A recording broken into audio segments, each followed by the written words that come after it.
Hello, everybody. Jason here with Summit Initiative. You're about to watch a video or listen to a podcast with a friend of mine, Seth Van Essen. He leads a nonprofit called Rebels Redemption, based out of Colorado. They minister to prisoners who are in the Colorado prison system, and they're doing incredible work. The story of how it originated and what God's doing with it is pretty wild. I hope that you enjoy this. As you listen, and enjoy. Hopefully, share this with other people. If you want to hear more stories like this, please like and subscribe to our channel. And we just want to keep telling the story of what God is doing around the world as we engage with other people that God is using in incredible ways. So I hope you enjoy the story. Have a great day.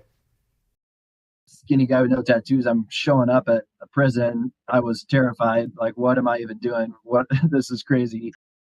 Where were you born? Where were you brought up? Like, what did you do for Yeah. fun as a kid? Kind of give us a background of your life. Yeah. So was born and raised here in Denver, Colorado. Funny, I live about a mile away from where I grew up now.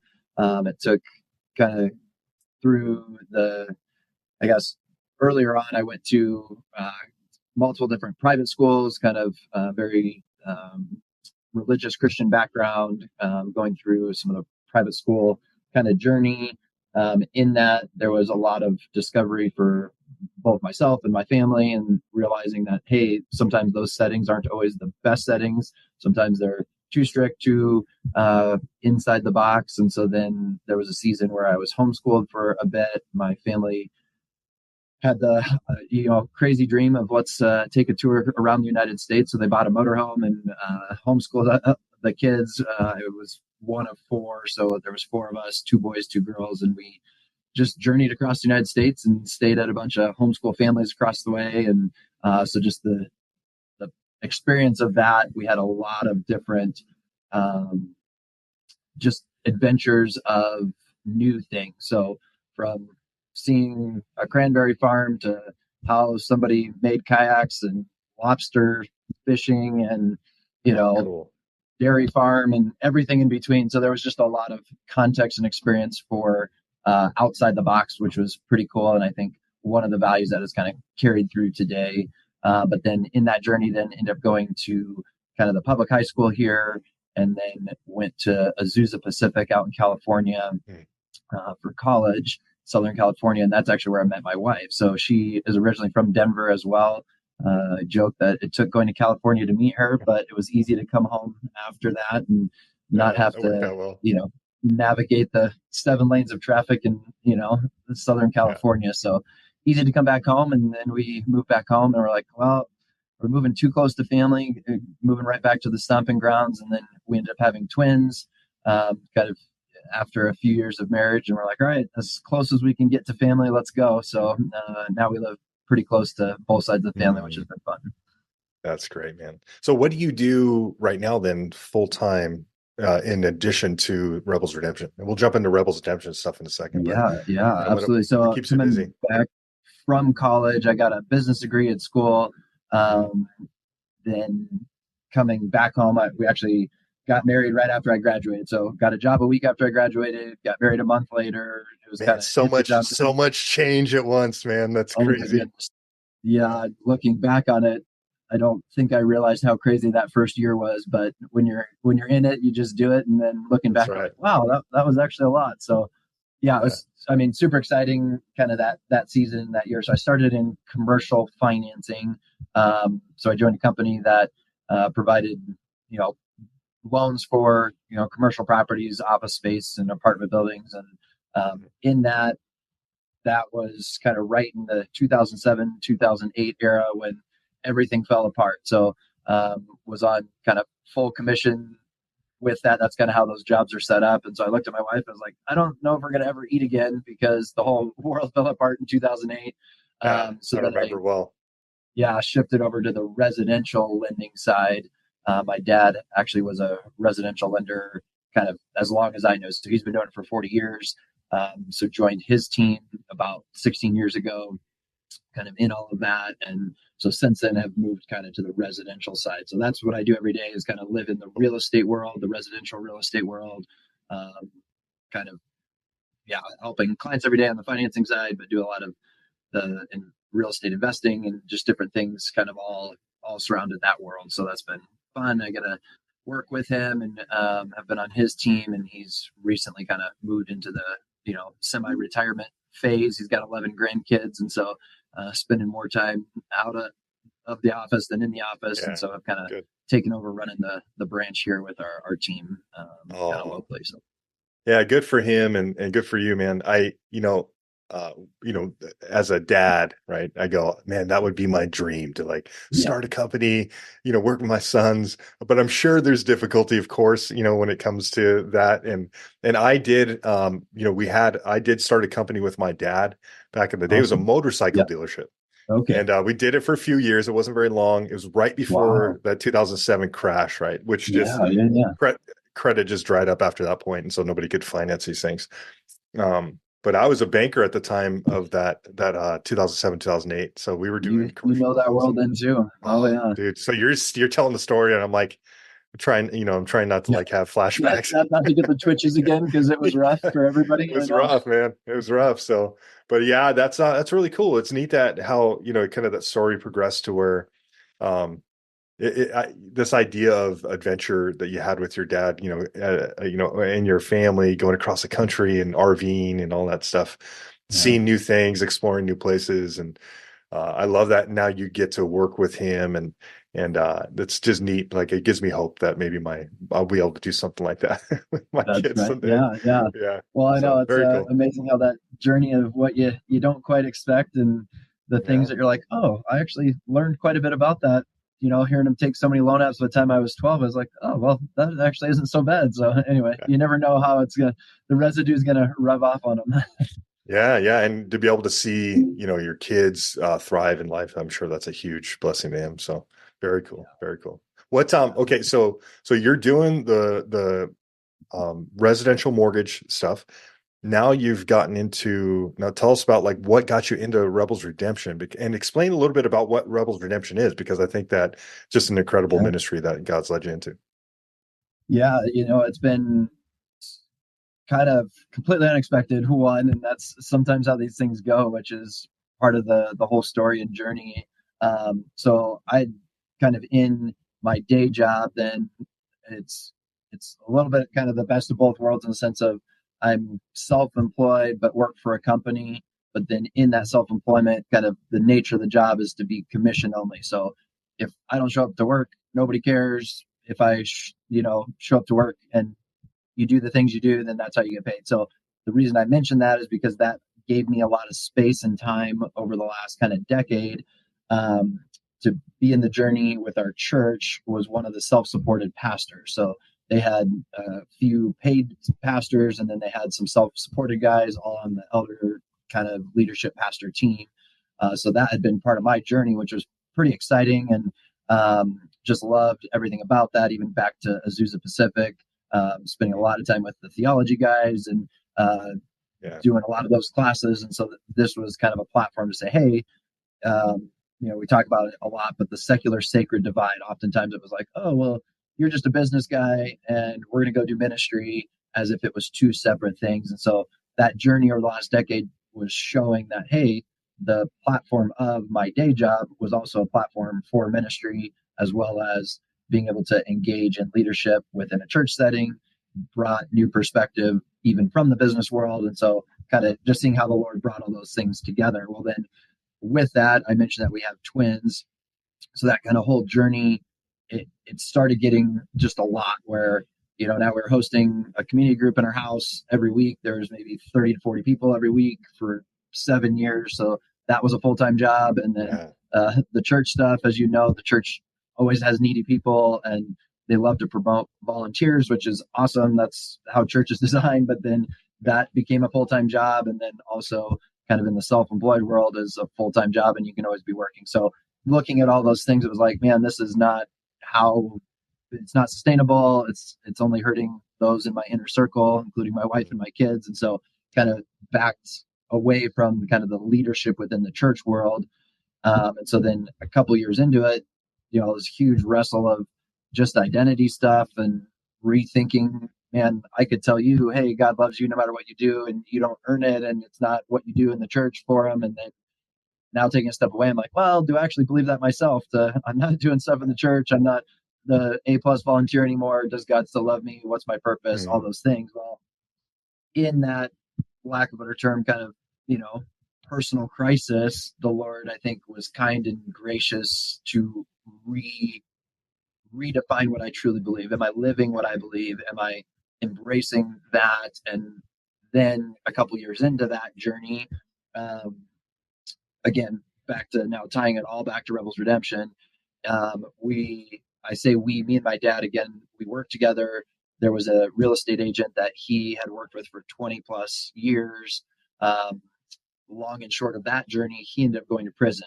And so then part of that story was he was, involved in kind of different things that we've done over the years. And my dad had always been talking about Jesus to him kind of over the years. And then now, once he went to prison, they would write letters back and forth and just engage that conversation still. Well, now on the inside of the prison walls, keeping that relationship, he was like, oh, well, I met this other guy who's talking about the same Jesus that you guys are talking about. And I've connected with him. And that guy's name is Ryan Shank. And so is his whole world kind of changed from inside prison. So the and we've got a couple different videos that kind of go into both of their stories a little bit further. But that was the original connection then to say, hey, you need to meet this guy. So now we joined in that conversation of meeting a random prisoner that we've never met and having those conversations and saying, okay, well, let's hear the story. Well, at that point, he was just saying, hey, can you send a couple Bibles? Like, we've got a group of guys, we're getting together, we're praying. We just need some Bibles. Like, we don't have the resources for it. Well, on our side of things, it was like, well, of course, how can I, be a Jesus Yeah, say no follower to and that. not get Yeah. you Bibles and say no to that? So Yeah. it started then with just a few different Bibles and saying, hey, yeah, we can get that to you. And then it began to morph from there. So, several thousand Bibles later, and Awesome. these guys from the inside started meeting together for what we call prayer circle. But it was within those first couple of months that we actually had the opportunity to go and meet Ryan. And we met Ryan and a couple other guys on his kind of inner circle, starting to dream about Rebels Redemption from the inside. So at that point, we weren't planning to start a ministry. We weren't planning to do anything. We were just going to meet him and say, hey, tell us your story. We would love to get to know you. Well, we walk in that day, and again, skinny guy with no tattoos. I'm showing up at a prison. I was terrified. Like, what am I even doing? What This is crazy. Yeah, serious. Um, That's awesome. and Azusa, you went from Azusa Pacific to Denver to now I'm in a prison. What's going on? That's exactly, wild. yeah, it's Love it. crazy. And you're like, I don't, you're kind of that just living in the fog a little bit. But you're like, right, well, we've heard enough of his story. He kind of wrote down a bunch of stories. So we read his story. And we're like, man, the Lord is moving. Absolutely. Let's go, meet Ryan. Well, we walk in there that day. And before we even walk in there, this guard has got a big handlebar mustache and he's been in the system, for 27 years. He was in Texas and then moved to Colorado. Well, we like show up and he's got like tears in his eyes and he's like, Mm. like, I can't, like, what you guys are doing, like, it's changed the entire yard. And we're like, Wow. we just got some Bibles. Like, we have no idea what we're doing. We're just here to meet this guy. He's got tears in his eyes. And like, I've been praying for this for 27 years. The whole Wow. tone of the prison, the yards changed, like things are happening.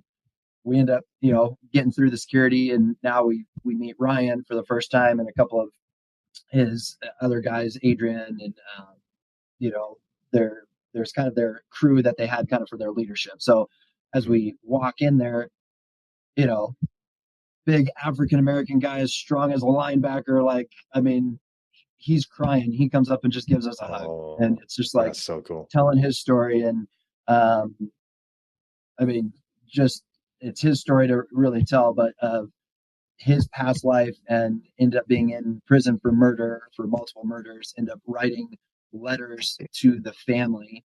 And that Mhm. family has since forgiven him and all but Wow. adopted him as their Mm. son. And so now they're writing letters to the governor to grant clemency for the Wow. crimes, just like seeing the forgiveness that has happened. And so he's in there, and he was actually teaching a systematic theology class to, multiple different guys there. And I mean, just the crazy stories of Yeah. redemption that had nothing to do with us, absolutely nothing to do with us. The Lord was already moving, already changing lives, and we were just invited into it for a couple Bibles is really where it all started. And so That's amazing. I just story after story after story of those things, we just began to hear that and meet guys face to face. And another guy we met that day, you know, pulled in, and he kind of took us aside and told us kind of briefly his story. And just, you know, he ended up he got shot, and that day he was on his deathbed, and made kind of peace with the Lord and said, "Hey, I'm ready to be taken."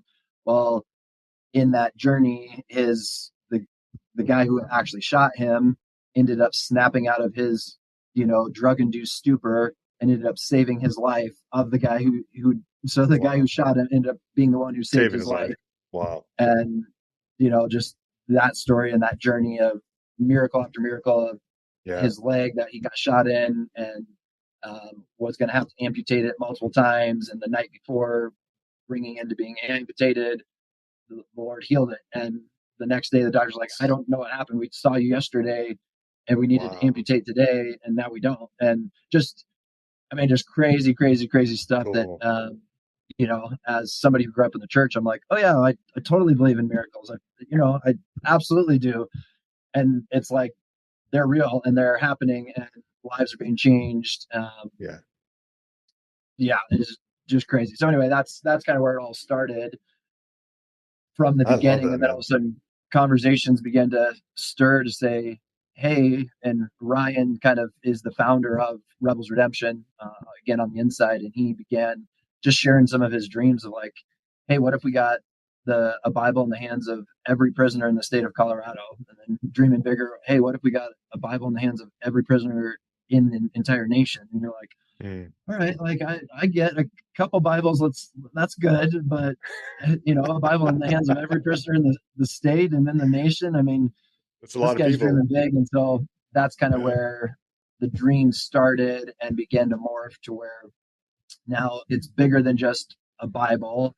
That's the foundation of everything we do at Rebels Mm. Redemption. Is it's trusting that the Lord moves through his word and meeting guys in prison cells. And more, you just hear story after story of people meeting Jesus in their prison cell, So sitting cool. there in solitary confinement or scared out of their mind or have nothing ahead of them. And that's what we know of the gospel to Mm. be true, that Jesus meets us in darkness, and he is light that expels darkness. And no other place but prison, it seems like, are some of the darkest places. And so Sure. just those stories are continuing to emerge through a simple act of a Bible. And one of the wardens actually let us get an engraver. So we're now actually stamping and engraving people's full names on the Bible. So it's a personalized Bible now, even as they enter the system, which has been so cool. That's Just to incredible. say, "Hey, you're not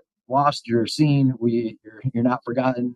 The Lord sees you," Mm. even with a Bible with their name on it. So That's amazing, man. What an incredible story. I love stories because it sounds like a story of adventure, right? I love those yeah, adventurous stories where you go, I got caught up in this thing. I have no idea. I mean, it started off with dad writing letters, and now it's like, well, you need a couple Bibles. Sure, I'll go to the store and bring you guys a couple Bibles. And then it's yeah, yeah, thousands later, and it's just like God has taken a small act of trust that yeah, you guys have demonstrated, like, Lord, we're going to trust you in this. And you didn't even know what you were doing.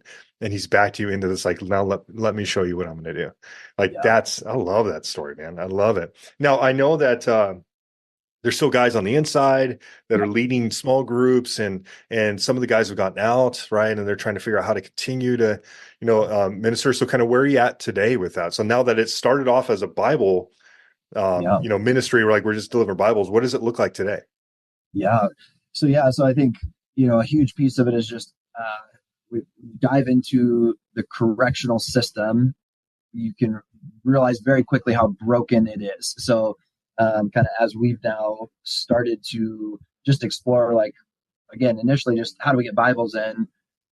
that alone has a lot of brokenness just with hierarchy and systems and where you get approvals and how you get it in and all the things. Well, then now you kind of see in that journey where, yes, a guy can get a Bible and meet Jesus and his life changes, and then runs into still lots of different, I mean, kind of hurdles and walls kind of in their journey of healing. I think a lot of times we see just the people within the system have had some of the craziest things that have ever happened to them. And as we know, hurt people, and Yeah. oftentimes it comes from wounds or family upbringing or trauma or addiction, all the things that we know within family systems that have caused the brokenness that has led to prison. Well, um, it needs to be more than just a Bible in order to take care of the whole of an individual. And so, in that journey, what is kind of morphed from not only getting a Bible, but then it's turned into prayer circles. Um, I think where we've seen prayer circles actually meet some of the deepest needs of us as humans in general, but is the connection and community. So often we see Yeah. just gang affiliation. Where do I belong? Who's going to protect me? I'm entering into unknown. And so I got to do something to belong. And so the belonging side of our human nature is seen in extreme ways, I think, within the prison system, through different affiliations. And how do I just stay alive? How do I stay protected? Yeah, sure. Well, the prayer circles have actually helped create that place certain gang affiliations. So now they call themselves the committed. Oftentimes, those who are showing up to prayer circle. I think again, a lot of what goes on the inside. I may be misquoting, but I think at one point we had like 8 different gang affiliations, all in the same prayer circle. So now, That's amazing. exactly. So then, and then guards were part of that. One of the guards came and he shared his story because he saw what was going on. I mean, forgiveness of there was a guy that was in prison, his daughter's mother, so his baby mama's ended up getting murdered by opposing gang member. Just terrible. But through the journey, they ended up being convicted and sent to the same prison. So they met and Wow. ended up forgiving each other. Just crazy powerful, of only through the power of the kingdom of God on earth as it is in heaven, do you see forgiveness like that. And so now these guys in prayer circle, when gang affiliation goes away, you're part of us, you're welcome here, you're seen, you're known, you're part of a community. So that has been growing, and we're seeing as foundational to the ministry. Again, it's an inside out ministry. I can't do that. I can't put a program together to make that happen, but these guys are continuing to build that. So it's gone from Bibles then to prayer circles. And then we've also seen, hey, we need support on the transitional side of things. So as guys are now getting out, again, the brokenness of the system, a lot of times these guys have been in for years and years and years. They get their ID from a decade ago that's expired, and they get their same clothes and shoes that they don't even fit in anymore. And they get out and they're like, you got 24 hours to be back, 100 miles away. And they don't even, they have less than $100 to their name. They don't get a bus ticket. All of a sudden you're like, well, you're going to break your parole.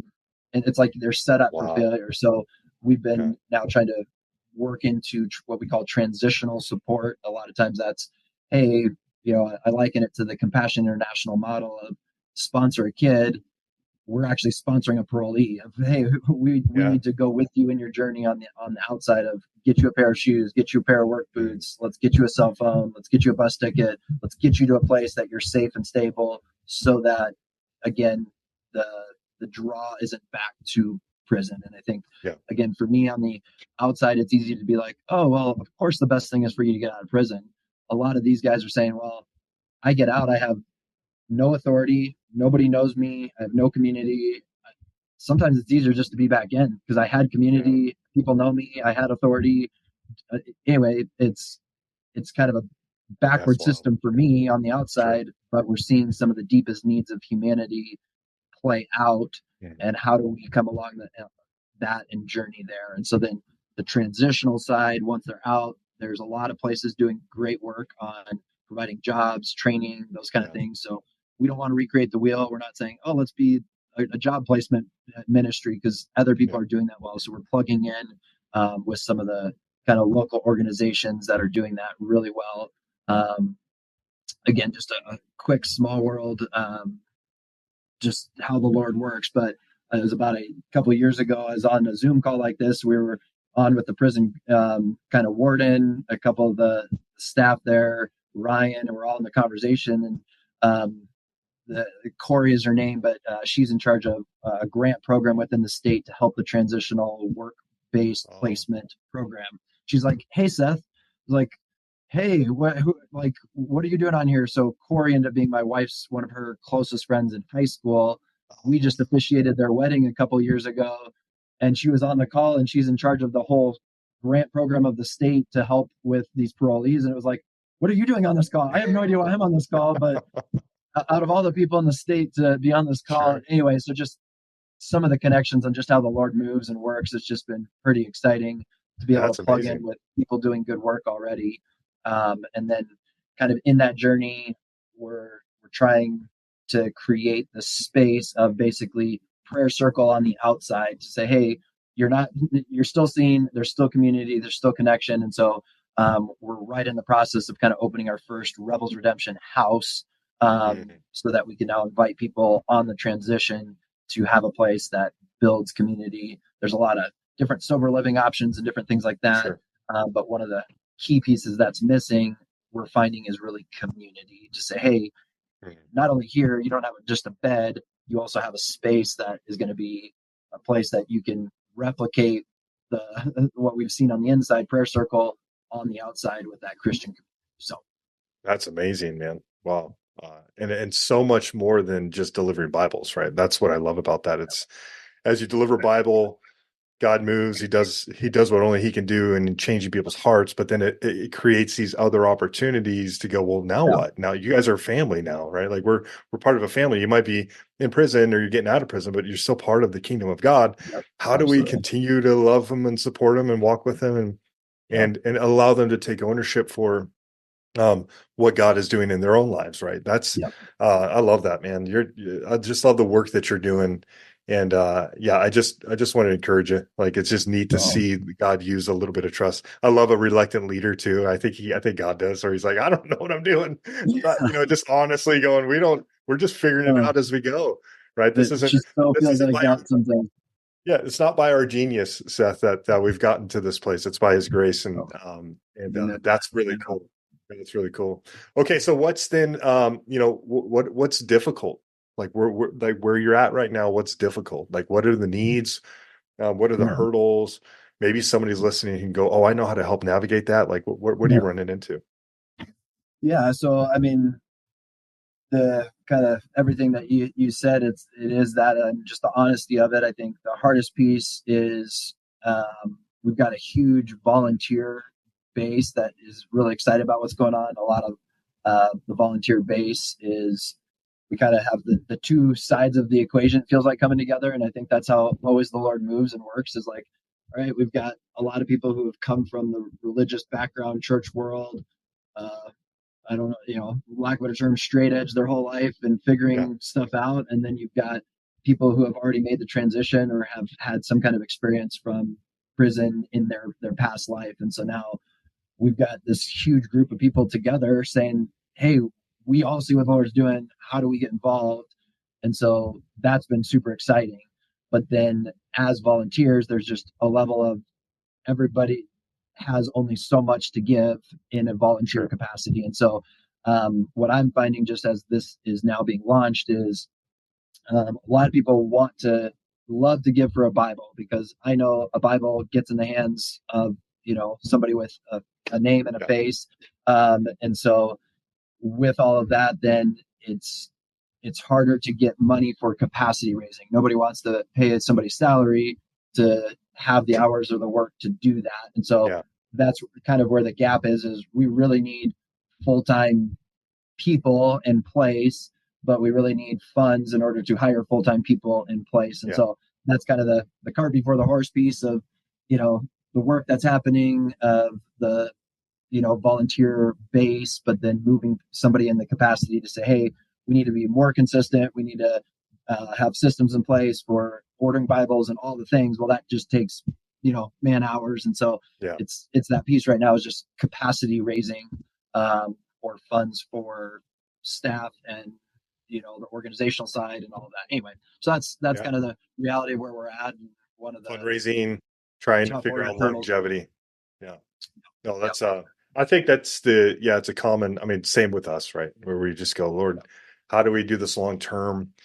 How do we do it with a volunteer base, but also how do we do it where we're not just burning people out, right? They're just getting Exactly. tired. So, and Yep. especially in the role that you're in, where you've got a lot of things that are going on. You got a family, you got a career, you've got this ministry, and yeah, I certainly think that it's easy to find yourself in a depleted space where you're just like, I'm tired. I don't know what else to do next, especially knowing Yeah. and being honest about, like, we're not pretending like we got it all figured out anyways. Yeah. So, so I just want to encourage you, man, like, keep going. No, And if anybody who's listening to this has any, like, if you have money and you want to support Seth and Rebels Redemption, please go. I'll put a link to the website so where they can donate. I think you have videos too. Is that on your website? yeah, so those should all be on the Yeah. website, and some of it is we're trying to capture in video form just to hear some of the stories. I think I don't do a great job or give justice to the full intricacies just of how the Lord has moved. And so we're trying to capture some of those. So that'll actually continue to kind of add those videos as we go. But yeah, there's definitely some videos on there. It's been pretty cool. They originally we had some access to media to actually get within the prison system, and so we were able to get videos in there. The guys did a great video, but a rap artist, Christian rap artist, did a song called "A Brand New Bible." So they actually used that Oh, song and filmed their own video. And so all these guys on the yard actually got a video of some of the prayer circles just to see the ethnic diversity and yeah. gang affiliation stuff, and even guards that are laying hands on prisoners, praying for them. Again, stuff that is typically not So allowed within the amazing. prison system. Just to see the Lord bring those walls down. And then recently, it's been super exciting. But Ryan, who's the founder on the inside, just got moved from kind of a 2.5 hours away from Denver facility, actually to the Denver location. And it's been something that we've been Mm, praying for, and how the Lord opened those doors is unbelievable. But the Denver location, so anybody who's entering in the prison system within the state of Colorado starts at the Denver location. So it could be anywhere from like mm. a week to 3 weeks as they get placed. Well, the job that has now been open. So Ryan, it has the job of the intake prisoner. So he's literally meeting every single Oh, person, up to 25 people a day, as the intake guy, and is able to give them a Bible now with their name on it, give them a copy of his story. It's called "This Is Why," to tell a little bit about his story, and yeah. being able to connect them to plug them in the right places. So out of the I love it. only position in the state of Colorado that literally gets to touch every inmate entering into the system. Ryan, our guy, that door has been open really in the last 30 days. So it's like It's like God's absolutely phenomenal. providence. Just Yeah. absolute, yeah, providence of just how the Lord opened that door and seeing Mm, that. So he literally has all reign kind of to do whatever he wants. So he's literally sharing the gospel with 25 people a day, entering the prison system, handing him a Bible, giving him his story, saying, "Hey, you're not alone. You're seen. You're not forgotten." I mean, it's like you can't even make it up that so cool. that's the position that he's in right now, and it's so cool just to see the Lord using that. So pretty exciting. It's amazing to see God take, something that most people would go, this is just a bad, you know, bad cards I've been dealt, or Yeah, I just made really poor, decisions or whatever it is that got me to this place. And it's easy to just find, like, a lot of people you would think, again, I've never been there, but like, this seems hopeless. But yeah, then God changes the script. He flips the script. He's like, I'm actually going to use this yeah, brokenness. And I'm going to use this experience, and I'm not going to leave you here in this brokenness. yeah, You're going to be an ambassador of hope in this place. And yeah, man, what a cool. I mean, it's just so gospel. It's just so what yeah, God would do. It's his kingdom, like in the exactly. middle of the prison system in Colorado. You're just like, Yeah, there's a glimpse of God's kingdom. There's an embassy, yeah, and every prisoner who comes into the prison system gets to glimpse yeah. They get the to embassy of God's kingdom, the ambassador of unbelievable. God's kingdom in that place. Yeah, That's so amazing. Oh yeah, man. Okay, so I'll put a link in, right, for people to yeah, donate. So if you're hearing this and you want to donate, you want to support, please do go. donate to Rebels Redemption. There's videos. I'll put links in the videos too, so that people can go and access that stuff if they want to see Yeah.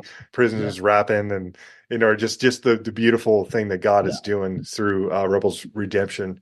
And then also, I'll just end on this. What are you hopeful for as you start to dream about stuff? Like, what do you think God's doing? What are you hopeful for? What are you looking forward to? Yeah. Yeah. So I think one of the pieces that I'm really excited about. So we're kind of in this. The world I come from is the real estate world, and then so it's like, okay, Lord, how do we use that as a place to connect with guys on the outside? So we're trying to look at the full journey of it, from you walk in, you get a Bible, to someday in transition. How do we support guys on the outside? Well, that is kind of unfolding right now, kind of with the Rebels Redemption House. But where I'm excited about it is to engage our volunteer base on the outside. So there's a lot of people like me who are on the outside, have grown up in the church, have been part of church stuff, maybe disenfranchised with church right now. But what you just described of, they get to see and taste the kingdom of God at work. And sometimes we don't experience that on a Sunday morning. Sometimes we do, but sometimes we don't. And there's, I think, a crew of people on the outside that are saying, wait, I want to be part of that. Like, the Lord's moving. Like, I want to taste that. I want to see that. But it has felt divided because we can't just send everybody to prison to go experience it or see it. But now, as guys are getting transitioning to the outside, it's going to be a platform that we get to invite more people in to participate and see firsthand what's going on. And I think that's what I'm most excited about kind of in this next season. Because I get the privilege of getting to talk to Ryan every day. He calls me from prison, and it's like, I get to hear the stories, and I get to see hear what's going on, and go visit him and all these things. Not all the people who are participating in Rebels Redemption get to see that firsthand.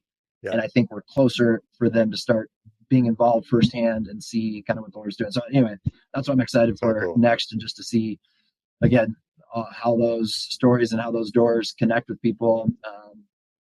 I think there's a lot more connection and humanity that links us together than we care to admit. So it's very exciting. For sure. Well, hey man, keep up the good work, man. Thanks for trusting God, and thanks for allowing him to, just kind of take that little bit of trust and do some incredible stuff with it. I love that there's going to be people in God's kingdom as a result of you and your dad writing a couple letters and delivering a couple Bibles. And you're like, that's the inheritance that we want, right? Like, this is, Lord, we want to see people in your kingdom. And it's not, we can't force it. We can't make it happen, but we can walk alongside God as he does only what he can do. And I love that that's the story of Rebels Redemption. God's doing incredible things. So keep it up, man. You're not alone. And let's stay in contact, man. I want to encourage you. This is such an encouragement to me. And I can't wait to see how God uses this to continue to expand and bring hope, expand his kingdom, bring hope. Well, and no, I just appreciate you and the encouragement too. And I think that's where I get excited, even in this space too, kind of in that house, is where, hey, we can plug in the curriculum that you have and seeing that story. And I know the foundation is story, right? The connecting to the gospel story. And that's so much of, again, the journey of Rebels has been a story, and we're a participant in that, of the bigger picture. And so how to be able to, plug in with you guys kind of in that exit or continued part of that story. So anyway, we're just excited, and cool. Love that we got connected, and appreciate just your encouragement and all that you guys are doing. It's been an inspiration for sure. It's been fun, man. It's fun. Yeah. It's like I wouldn't trade the story for the world. Like, that's the beauty of it, is you go, Lord, it's only a story that he could tell. And we get to I just like to be along for the ride. It's like being in God's RV, traveling the country. Honestly, just don't know what we're doing today. Oh, it's a cow farm, I guess. So this is what we're doing today. Yeah. Can we get to the beach? Like, I want to get to the beach. How about that? Oh man, I love it, dude. Well, thanks again for taking time, and man, praise God for what you're doing. I'm so excited. Jason, appreciate you.